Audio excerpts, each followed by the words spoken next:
Hello everyone, welcome to Analog IAS Current Affair Analysis for 22nd of October 2020. And in this article, we'll be dealing with two particular issues. The first article for the day is about the power sector, and it is taken from the Financial Express, and it is titled Open Access Must for Atmanirbharta's Vision's Fruition. So this is about how competition is good for an economy and how competition has fared in the power sector or electricity generation sector and distribution sector. So we are talking about the issues of power sector and why power sector is very crucial for Atmanirbhar Bharat vision. Whenever we are talking about economic structure of a society, there are two basic ideologies. One is capitalism based economy, capitalist economy, and the other one is socialist economy. So what are the basic features of this? When you're talking about capitalist economy, it talks about a free and fair competitive based economy where companies strive to get better because of a fair play, and the competition will ensure that the best company survives. But when you're talking about a socialist model, it is regulated by the state. As we have seen across the history, one of the major drawback of this socialist state is the competition is subdued. This will result in inefficient use of resources. So competition is a prerequisite for efficiency in a economy. Almost all the countries have accepted this. Unless and until we give a fair ground to the companies to flourish, there will be no incentive for innovation. So most of the innovations happened in a environment where companies and ideas are open, and in a society where these are encouraged. So India wants to be one such state. At the same time, we also can't leave behind the certain aspects of socialism. Like, say for example, India cannot afford to stop being a welfare state when you have so many issues related to poverty, related to caste, related to class, gender, etc. So in that context, we have to encourage competition and at the same time redistribute the goods in such a way that the idea of welfare state is realized at the basic minimum level. So for realizing this, we need to have a formidable economy. So economic growth is a ground on which redistribution of resources happens, that is economic development happens. For the next phase of economic development to happen, we need to ensure high growth. This high growth, according to the present strategy of the government, comes from self reliance, because we have seen a scenario where many companies, depending on the supply chains which are closely linked to China, are facing a lot of trouble. So in this context, India must reinvent itself and trigger this growth through Make in India campaign. For all this to happen, the basic reform that is needed is with respect to power generation. Without electricity generation, no industrial activity will actually take place. So this article is set in this particular context, and we'll be looking at the issues where a classic case of how competition should not work has been delineated in this essay. So when we're talking about ensuring competition in the electricity sector, the first reform that should come to our mind is the Electricity Act 2003.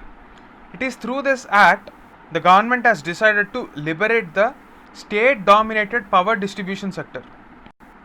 So what the government has actually done is it identified certain large consumers. How do you define these large consumers? Mostly they are industrial units which have a consumption greater than 1000 kilowatts. So naturally, in a sector that is dominated by state distribution companies, if a private player comes in, it can make sure that the costs come down significantly. Now say for example, if a state discom is giving a unit power at 7 rupees, there is every possibility that with the efficiencies involved in operational cost, a private company can give the same unit of power at 5 rupees. Now as an industrialist, I would be preferring to have this unit of power at 5 rupees why would I pay 7 rupees? So naturally, this encouragement given to the power sector in private space will yield more competition, and it will also ensure efficiency. This is what the government has envisioned in the original Electricity Act 2003. Now we are almost 17 years later. What are we looking at? 17 years later, we still have just 1% of the large units that were envisaged in the original Electricity Act 2003 taking power from the private players. So this means that even after 16 years, there are still a lot of hurdles. What are the challenges associated with this running a private distribution company? The first one is barriers. Now, what sort of barriers did the government create? Tariff barriers. Say, for example, if the private player is giving power at 5 rupees and it is selling only to the persons who are actually paying 5 rupees. Now, the government also has an agenda of economic development, so it cannot ignore the issues that are related to farmers. So, if a particular state government has come up with a promise of ensuring free power, who is going to pay for it? Obviously, it should be either the DISCOM or the person who is actually involved in power generation. So what happened was cross subsidy took place. That is, to pay up to the farmers, the government has levied certain charges, additional surcharges on the bigger players. So this was not directly done on the industrialists, but it was imposed on the power sector. So what happened was, the power sector has eventually passed on a part of that to the consumer, and because of the various issues, lack of access to this private player has forced a lot of new companies to go back to the original state provider. So this has killed the competition to a certain extent. This is a matter of simple policy reform and moving away from populism. This requires a lot of political will and guts to get it done. So according to a rough estimate by a consulting firm, mere removal of these non-tariff barriers will open access to 20,000 crores per annum. This is a huge number for the electricity sector.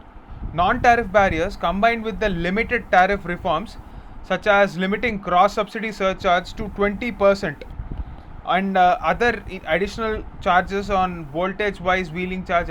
So not really examples that you have to remember for examination purpose, but the underlying funda is these barriers, if they are removed, will increase this savings up to 40,000 crores from the 20,000 crores.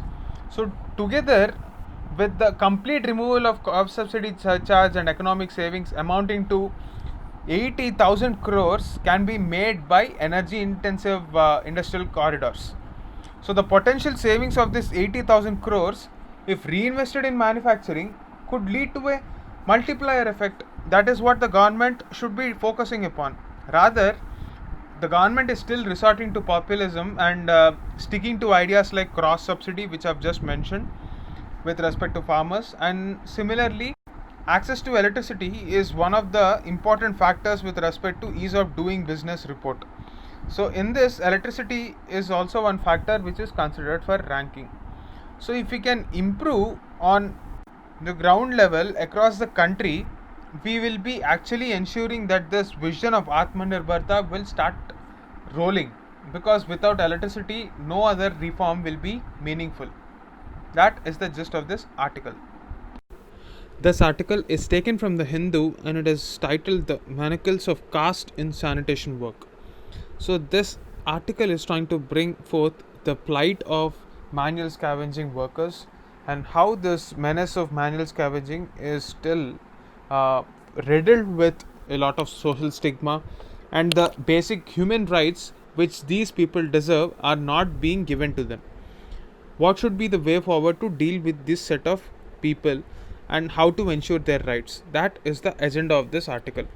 Now, before getting into the details and the structure of this article, let me give you a brief background about this entire issue. Firstly, we have to understand what this term manual scavenging actually means. So this refers to a practice of a person manually cleaning, carrying, disposing, or handling in any manner human excreta from dry latrines and sewers. So in the previous years, what happened was there were dry latrines. There is no actual drainage system in a lot of towns and villages, and people, especially from a particular caste, were forced to take up this activity of actually cleaning the entire dry latrine. There is no water, no drainage facility. This inhuman act was banned in 1993. However, this practice still exists in a different form, wherein people are still employed to clean the drainage system. So, this manual scavenging, which has fortunately moved away from the aspect of dry latrines, has been reinvented in the form of sewage workers. So, despite the fact that this practice was banned in 1993 itself, last year there was a report by the Social Justice and Empowerment Ministry. It cited that nearly 620 cases of deaths of sanitation workers while happening to work on the septic tanks and sewers have been reported in the last year, of which 88 occurred in the past 3 years. So this ban had certain good implications, but it also had certain negative consequences. The first thing is employment in this inhuman sector has actually ended, but what happened is the stigma associated with the jobs and the people involved in those jobs did not subside. So people could once again return to manual scavenging in the absence of other opportunities to support their families. Since the stigma was still there, they were not employed in any other jobs. They were not able to secure alternative livelihoods. So this lack of jobs was one of the major policy concern which was not addressed comprehensively. Now, identifying this manual scavengers has always remained a issue because of the stigma associated with it, and not many manual scavengers themselves openly came out and declared themselves that they needed certain employment because of the stigma associated. So what is the government intervention on this part? In 1993, there was an act which banned the construction of these dry latrines, at the same time banned the employment of sewage workers. I have already mentioned this point. Another significant reason includes the social prejudice, the social aspect. For example, many communities still regard the presence of a toilet inside the house as a physical pollution. This entrenched belief in the caste system that assume people belonging to a particular caste group will readily perform the stigmatized task of emptying latrines is another reason why this work of manual scavenging still exists. So we have had certain human rights movement by civil society bodies like Safai Karmachari Andolan, which has been significant in bringing out the plight of these set of workers.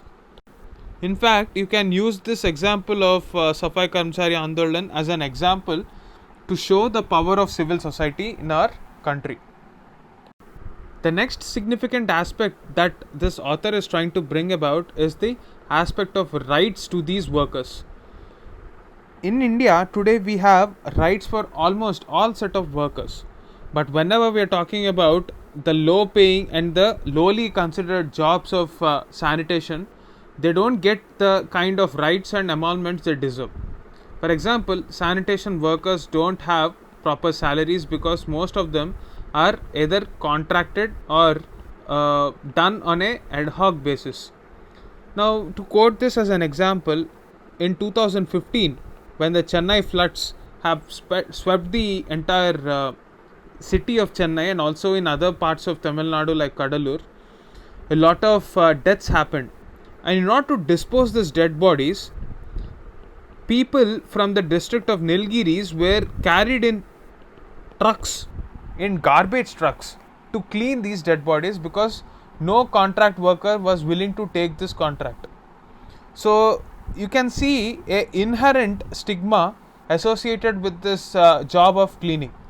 Now with this kind of mindset, if you are actually talking about a Swachh Bharat mission, we are delegating this responsibility to again a certain caste group, which is against the Article 14, that is right to equality. Therefore, there should be certain rights. Now, when we are talking about labor rights, the criticism made by this author is that we don't talk about labor rights in the context of Swachh Bharat mission. Similarly, when we are talking about behavioral change, we are not addressing the stigma associated with this manual scavenging workers. As long as manual scavenging as a practice exists, there is no Swachh Bharat mission in reality in this country, according to this author. So the government must address this issue first and give the sanitation workers their right, employ modern technology, and redesign our infrastructure to ensure that minimal human intervention is needed to do this dirty task. That is the gist of this article.